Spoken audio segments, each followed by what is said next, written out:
వాస్తు అష్టదేవుళ్లను పూజిస్తుంది, అష్టదేవుళ్లకు భయపడుతుంది. క్రైస్తవం క్రీస్తుకు మాత్రమే భయపడుతుంది. అష్టదేవుళ్లకు భయపడేవాడు క్రీస్తును పూజించలేడు. అది క్రీస్తును వెక్కిరించినట్టు.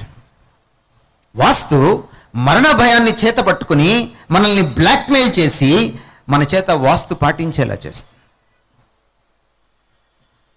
క్రైస్తవుడు ఆ పని చేస్తే క్రీస్తు పునరుద్ధానాన్ని నిరర్ధకం చేసినట్టు. మరణము గల బలము గల వానిని జయించుటకు ఆయన మరణంలో ప్రవేశించాడని, మరణ యొక్క భయం చేత మరణ దాస్యంలో కొట్టుమిట్టాడుతున్నటువంటి, నిత్యము మరణ దాస్యం కింద ఉన్నటువంటి వారిని విడిపించడానికి ఆయన మరణంలో ప్రవేశించాడని హెబ్రీ పత్రిక 2వ అధ్యాయం 14వ వచనం 15వ వచనం ఘోషిస్తోంది. ఈస్టర్ జరుపుకుని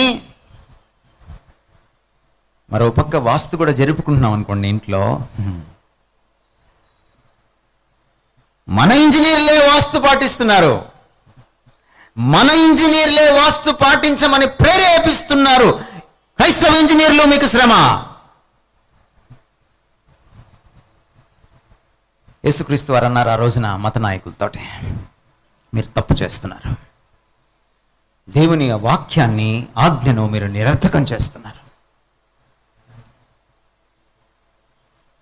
ఎవడికుంది దమ్ము? వాస్తు లేని ఇంట్లో జీవించగలిగే దమ్ము క్రైస్తవుడికే ఉంది. ముహూర్తం లేకుండా పెళ్లి చేసుకునే దమ్ము ఎవడికుంది? క్రైస్తవుడికే ఉంది.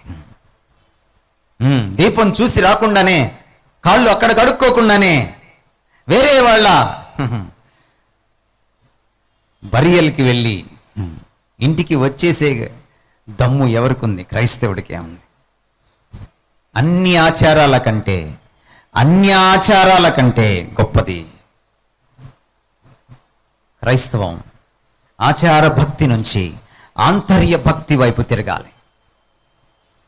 ఆచార క్రైస్తవం నుంచి ఆంతర్య క్రైస్తవం, ఆంతర్య ప్రక్షాళన జరిగే క్రైస్తవం మళ్ళీ పుట్టుకు రావాలి.